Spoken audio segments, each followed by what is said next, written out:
Assalamualaikum warahmatullahi wabarakatuh. Kenalkan, saya Ahmad Fahim.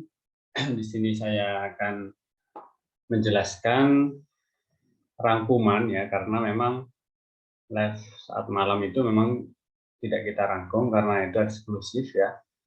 Jadi saya akan hanya memberikan rangkuman-rangkuman bagi teman-teman yang memang kemarin atau tadi malam itu berhalangan untuk hadir. Jadi teman-teman hanya akan dapat poin-poin utama apa saja yang kita bahas ya. Jadi tidak terlalu mendetail ya. Tapi ini poin-poin saja yang akan saya terangkan.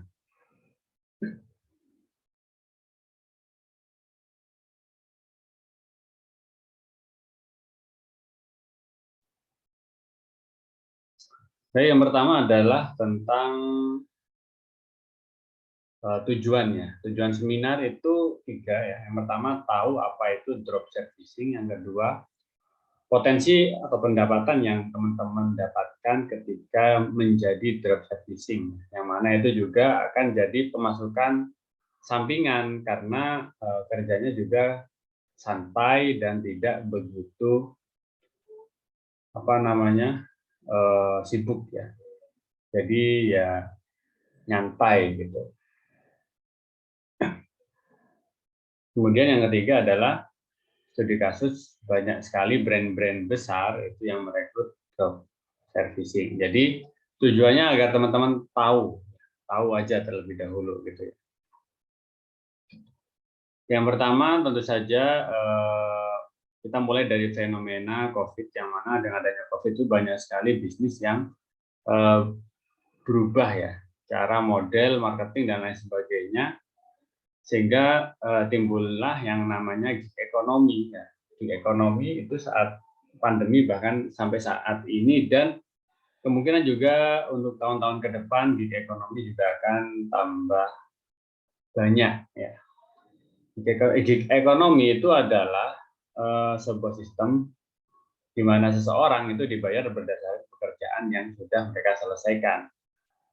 Kalau karyawan itu kan bulanan ya. Saya juga nggak tahu apakah karyawan itu aktif atau tidak, berdampak pada perusahaan atau tidak. Sehingga banyak sekali perusahaan yang memang beban cost-nya itu adalah untuk membayar karyawan. Padahal juga tidak tahu apakah karyawan itu aktif atau tidak. Nah, sekarang banyak sekali perusahaan-perusahaan, khususnya perusahaan startup, yaitu yang memakai karyawan, tapi dia dibayar itu berdasarkan proyek-proyek yang sudah diselesaikan. Semakin banyak proyeknya, maka bayarannya akan semakin besar. Ya bisa 2 kali lipat atau bahkan 3 kali lipat dari UMR biasa. Jadi intinya akan lebih adil ketika ada karyawan yang punya dampak besar bagi perusahaan, ya dia dapat gaji besar gitu ya. Jadi tidak dihitung dari berapa sering dia masuk atau absensi, tapi bagaimana seberapa sering dia itu punya hasil dalam kerjanya, itu yang akan jadi acuan. Nah,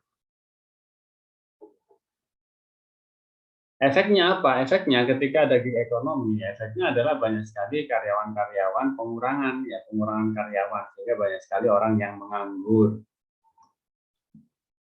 Contoh ini kan banyak PNS yang akan dikurangi ya, dan diganti teknologi robot. Jadi sehingga nanti ya pada akhirnya ya kalau tidak kreatif kita tidak akan dapat pekerjaan ya, atau dapat hasil ya. Drop servicing ya, drop servicing adalah sebuah sistem bagaimana ada orang itu menawarkan sebuah jasa, ketika ada yang beli, dia nggak menggarap jasa itu sendiri, tapi dilempar ke orang lain. Ya. Jadi ibarat dia itu adalah kayak makelar gitu ya, makelar. Misalkan dia punya teman jago bikin website, dia tanya, kalau bikin website itu kamu berapa? 700.000 misalnya, atau ya, 700.000 lah. Oke, nah orang tadi itu menjual jasa bikin website seharga 1 juta. Ketika ada yang beli, pesan ya orang tadi kan dapat 1 juta. Nah kemudian yang 700.000 itu diberikan ke temennya yang jago bikin website, dilempar. Jadi dia cukup promosi aja itu sudah bisa dapat 300.000 tanpa harus punya skill. Karena belajar skill bikin website dan sebagainya itu butuh waktu yang lama. Jadi di sini ada saling menguntungkan karena kadang ada orang jago bikin website tapi nggak jago promosi ya. Gitu. Jadi sama-sama menguntungkan, itu namanya dropshipping. Nah, kalau dulu mungkin kita tahu istilah dropshipping ya, itu ketika yang ditawarkan itu berupa produk fisik, namanya dropshipping. Tapi kalau produknya itu produk jasa, maka disebut drop servicing. Nah, jadi drop servicing itu adalah orang-orang yang ada di tengah, yang mempertemukan antara orang yang punya skill dan orang yang mau beli. Nah, ini ada banyak sekali skill-skill yang harus dipelajari, mulai dari penjualan, website, branding, media sosial, konten, dan lain sebagainya. Nah, di sini mungkin ada teman-teman yang sudah belajar ilmu penjualan, belajar buku, belajar apapun itu, tapi kok nggak menghasilkan gitu, kok sulit, kok nggak closing-closing, atau closingnya kok dikit sekali. Saya ada studi kasus gitu ya, studi kasus. Jadi tentang bagaimana kok ada orang yang belajar hal sama, produknya sama, postingannya sama, gitu kan, mentornya sama, tapi kok hasilnya berbeda. Itu ternyata dilihat dari seberapa berkualitas circle pertemanan teman WhatsApp atau Telegram Anda, gitu ya. Ada orang yang seperti ini, jadi di grup atau di WhatsApp-nya itu banyak sekali grup-grup gratisan yang dia ikuti ya, sehingga ya temennya teman-teman gratisan, banyak teman. Atau mungkin banyak teman dekatnya, dia nggak suka orang-orang apa namanya orang-orang baru ya. Jadi grup WA-nya itu hanya teman-teman dekatnya saja. Ya otomatis ketika dia jual produk, ya yang tahu cuma temennya saja, dan ya tahu sendiri lah kalau teman dekat itu ya pasti ya minta diskon, ada yang minta gratisan gitu kan. Sulit. Nah, dan yang ketiga yang saya lihat ketika ada orang belajar kok laris sekali produknya, jualannya, itu ya sistemnya seperti ini, dia punya grup berbayar ya, jauh lebih banyak daripada teman dekat dan grup-grup gratisan yang dia miliki. Contoh saya keluar uang 600.000 untuk ikut sebuah kursus online ya, kursus bisnis online, dan saya masuk di grup WA-nya itu ada sekitar 200, grup Telegramnya ada 600 member, 600 orang. Itu kalau mau masuk ke situ ya kita harus bayar 600.000. Bayangkan misalkan ya di grup WA ada 200 orang. Kita berteman dengan 200 orang itu semua.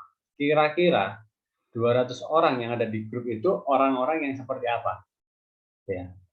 Jadi ini kalau mau masuk ke grup itu ya kita daftar 600.000, kita nanti belajar ilmu dan sebagainya, plus kita juga dapat komunitasnya. Apakah grup itu isinya orang-orang yang suka rebahan, suka nganggur, pesimis, suka ngomong kotor, atau orang-orang, mereka ada orang-orang yang optimis ya, kemudian orang yang rajin, orang yang punya wawasan luas, berduit, ya bisa jadi itu ya. Kenapa? Karena mau masuk berbayar dulu, nggak mungkin orang-orang gratisan, orang-orang yang tidak punya uang itu nggak bisa masuk ke situ. Nah, bayangkan kalau 200 saja teman kita itu mereka yang orang-orang yang punya uang atau ekonominya menengah ke atas ya. Kita jual produk itu ya hampir pasti akan laku produk apapun ya. Sehingga banyak sekali portofolio kontak itu teman-teman lihat ya. Temennya lebih banyak yang berkualitas, berduit, atau teman yang tidak berduit. Gimana cara dapat teman yang berduit? Ya itu tadi caranya, kita ikut sebuah komunitas atau sebuah kelas online yang berbayar, dan kelas online itu punya komunitasnya. Nah, jadi ibarat kita mancing, kalau ingin dapat ikan besar ya umpan yang ada di KL kita juga harus besar gitu ya. Kalau kita ingin menjual barang-barang yang banyak, mahal ya kita harus mampu membayar ini uang untuk masuk ke grup berbayar. Ini pengalaman saya. Teman-teman boleh merancukan teori ini, tapi ini yang saya rasakan gitu. Kalau teman Anda banyakan yang gratisan seperti ini, Anda mau jual apapun pasti ya entah ditawar, entah tanya-tanya aja gitu. Kenapa? Karena circle pertemanan di WhatsApp Anda itu kurang berkualitas. Gitu. Jadi ini caranya gimana masuk ke kursus-kursus yang berbayar. Oke, di sini ada beberapa perbedaan ya tentang job servicing. Ini kembali lagi kita ke topik job servicing. Ini adalah topik tentang bagaimana cara jualan laris ya. Salah satu faktor jualan kita laris ini. Nah, kita kembali ke job servicing. Yang dibutuhkan pertama media sosial jelas. Kemudian pakai data, HP, website ya. Website kalau Anda ingin jadi job servicing yang profesional harus punya website. Kurang lebih 1 juta, kemudian logo yang profesional kurang lebih 500.000 ya. Bikin logo ya yang bagus ya. Kalau yang amatir nggak usah logo, nggak usah website gitu kan. Konten ya jelas. Yang amatir, yang profesional juga butuh konten untuk promosi. Kemudian ads, iklan. Nah, kalau yang amatir nggak pakai iklan karena nggak punya duit. Kalau yang profesional itu ada budget iklan mulai dari 1 juta per bulan hingga ada yang sampai 1 juta per hari itu juga ada. Jadi sama, tinggal apa? Tinggal nanti ya ketika Anda main ke yang profesional, potensi laku larisnya itu jauh lebih tinggi daripada amatir. Amatir itu ya cuman sekedar cari dari mulut ke mulut, dari chat ke chat aja seperti itu yang amatir. Kalau profesional ada websitenya, ada logonya, ada paketnya dan sebagainya itu jauh lebih keren.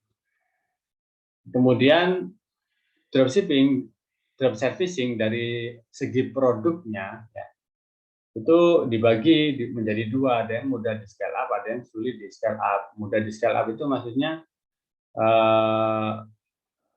antara kita dapat orderan atau pesanan 10 dengan 100 itu sama beratnya, itu namanya mudah di scale up. Kalau antara 10 dan 100 sehari ya kita dapat pelanggan, itu kok sulit ya, misalkan 100 orang dalam sehari, wah itu sulit. Berarti bisnisnya atau drop servicing itu sulit untuk di scale up. Contoh yang sulit di scale up, bikin desain. Bisa kebayang nggak ada 100 orang yang mau bikin desain ke Anda dalam waktu 1 hari dan harus selesai di hari ke-3. Wah itu pusing, apalagi kalau di atas 100. Bikin website juga sama, hampir sama dengan desain, sulit. Bikin video apalagi, atau bikin konten juga sama. Kalau konten ini berarti dia bentuk desain tapi yang sudah matang gitu ya, yang sudah siap untuk dipromosikan. Itu ada drop servicing konten. Seperti jasa untuk posting di Instagram setiap hari, itu ada seperti itu, bikin konten. Jadi kita nggak usah mikir konten. Itu keempat ini sulit untuk di scale up, teman-teman. Maksudnya kalau ada 100, 200, 300 sehari yang order dalam waktu bersamaan itu wah sulit sekali. Nah, yang mudah untuk di scale up itu apa? Contoh e-course, ya, kursus online. Ya, itu entah yang ikut 1, 10, 100, bahkan 1000 orang, sama mudahnya. Yang ngomongnya cuma sekali. Gitu. E-book juga sama, jualan e-book daripada kita print buku gitu ya. Kalau misalkan nggak laku kita rugi banyak, ya lebih baik kita buat e-book saja, kita jual. Ya. Dan banyak, bahkan di Gramedia juga ada e-book buku juga sudah mulai dijual dengan harga yang lebih murah. Kemudian webinar juga sama, ada ads juga sama, coaching juga sama, bisnis coaching ya. Nah, itu tadi tentang drop servicing. Sekarang drop servicing itu biasanya ya kalau yang profesional itu memakai sebuah link afiliasi. Kita ngajak, kita mempromosikan sebuah, misalkan e-course ya, kita mempromosikan sebuah kelas, itu kita menggunakan link afiliasi. Nah, link afiliasi itu apa sih ya? Jadi link afiliasi adalah link yang ketika kita sebarkan, ada orang yang daftar di situ, kita otomatis dapat komisi. Banyak orang nggak paham bedanya afiliasi dan MLM. Apa itu afiliasi? Afiliasi tidak ada multi level. Kalau MLM ada multi level. Jadi ada orang yang di atas, orang di bawahnya lagi, di bawahnya lagi. Itu ada level-levelnya kalau MLM. Kalau afiliasi nggak ada, sama rata. Tidak ada upline dan downline. Kalau MLM ada upline, downline. Downline-nya siapa? Upline-nya siapa? Upline orang yang di atasnya dia yang terlebih dahulu gabung. Downline adalah orang yang selesai dia gabung. Kalau di afiliasi yang banyak kerja ya banyak profitnya. Kalau MLM yang masuk lebih awal itu yang dapat profit. Karena dia ada di atas gitu ya. Jadi profit yang di bawah akan masuk ke atas, itu MLM. Produk yang dijual bisa produk digital juga non digital ya, sama MLM juga sama. Contoh Shopee, TikTok, Flip, ini yang ada di afiliasi. Kalau MLM itu ada Paytrend, Oriflame, Herbalife dan sebagainya. Banyak. Ini salah satu Shopee dan Lazada yang sekarang lagi gencar mencari drop servicing ya sebagai afiliator mereka. Jadi afiliasi itu apa sih? Kenapa kok banyak brand-brand besar ya seperti ini, Shopee, Lazada, Tokopedia, Bukalapak juga semua pakai afiliasi. Kenapa? Karena dengan sistem afiliasi, budget pengeluaran iklan perusahaan besar itu jauh berkurang. Contoh ini misalkan perusahaan aplikasi TikTok punya target 1 juta downloaders dalam 1 bulan. Dan dia kasih budget untuk tim marketingnya 20 miliar. Sehingga kalau misalkan tercapai 1 juta, maka akuisisi per download orang itu senilai 20.000. Dari budget marketing 20 miliar dapat 1 juta. Berarti per downloadnya orang itu menghabiskan biaya marketing 20.000. Nah, uang 20 juta masuknya kemana? Masuknya ke Google dan juga Facebook. Uang 20 miliar, ini masuknya ke Google atau Facebook. Kalau program afiliasi, ya, itu memberikan Rp5.000 per download. Jika ada orang yang download dari rekomendasi kita dapat Rp5.000. Nah, Rp5.000 ini besar kalau misalnya ada orang yang bisa mencari 100 orang atau 1.000 orang, itu sudah berlipat banyak. Kemudian dari 1 juta downloader,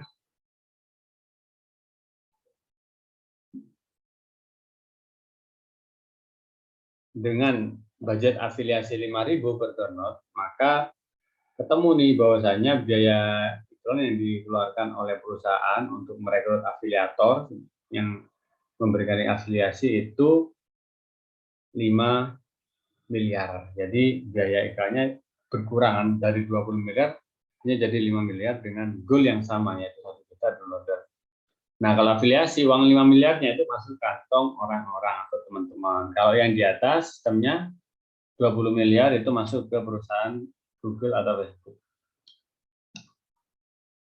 Contoh yang menyediakan afiliasi ada Domanesia, Newbank, Amazon, banyak sekali brand-brand besar. Kemudian tips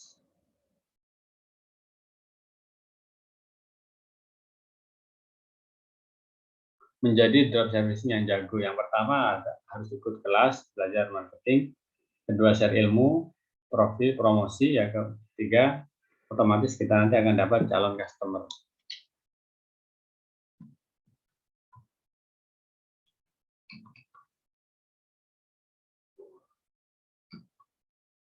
Nah, kembali ke gini, bagaimana cara kita agar kontak-kontak kita atau circle orang di sekitar kita adalah orang-orang yang hebat. Saya sering ikut yang namanya kelas online, jago jualan. Kita dapat ilmu juga dapat relasi. Ada kelas mentor saya, afiliasi.co, itu mentor saya yang punya, ya daftarnya 998.000 saja. Kemudian ada mid class, itu milik saya, seharga 500.000. Kemudian yang ketiga, teman-teman kalau memang nggak ada modal sama sekali, bisa belajar gratis, cari sendiri di YouTube. Tapi konsekuensinya Anda akan lebih banyak bingung, nggak ada mentor, dan juga biasanya hasilnya jauh lebih lama. Minimal ikutlah salah satu kelas, kemudian ketika masuk grup, kenalan dengan semua orang di grup itu, jadi save kontaknya. Nah, otomatis orang-orang yang masuk di sana itu bukan orang-orang biasa gitu ya, yang mana ekonominya mungkin menengah ke atas. Jadi perbanyak grup-grup berbayar Anda kalau memang Anda ingin bisa dapat circle yang bagus, yang mana kalau jualan itu hampir pasti laku. Satu hal yang lebih sakit dari kegagalan yaitu penyesalan. Karena kalau gagal itu bisa diperbaiki, penyesalan itu sangat sulit untuk diperbaiki. Contoh, dulu saya juga pernah bisnis herbal, dan kemudian saya keluar dari sana, ternyata teman-teman saya di sana jauh lebih sukses sekarang. Nah, itu saya menyesal, kenapa aku nggak tetap di sana gitu ya. Kemudian yang kedua, kisah teman Mark Zuckerberg. Memilih Facebook itu sebelum bikin Facebook dia mengumpulkan beberapa teman, hanya 2 orang yang setuju, dengan lainnya nggak setuju. Nah sekarang 2 orang yang diajak Mark itu menjadi miliarder. Pasti teman-temannya dulu itu banyak yang nyesel gitu. Dan juga kisah Sandiaga Uno di Gojek, yang mana dulu Gojek membuka investor 500 juta. Nah, sedangkan Sandiaga Uno ini ya dengan kekayaannya uang seperti itu receh sebenarnya. Tapi kenapa kok dia tidak invest di Gojek saat itu gitu ya. Ketika sekarang Gojek udah jadi unicorn, bisa jadi kalau seandainya dulu Bang Sandi itu invest 500 juta, mungkin sekarang nilai aset atau sahamnya itu sudah 50 miliaran gitu ya. Oke, mungkin itu saja tujuan seminar. Teman-teman bisa tahu apa itu dropshipping, kemudian potensi dapat memasukkan sampingan yang cukup besar. Studi kasus kenapa kok brand-brand besar itu sekarang mulai merekrut dropshipping ya. Ini itu saja dari saya. Jika ada kurang lebihnya mohon maaf.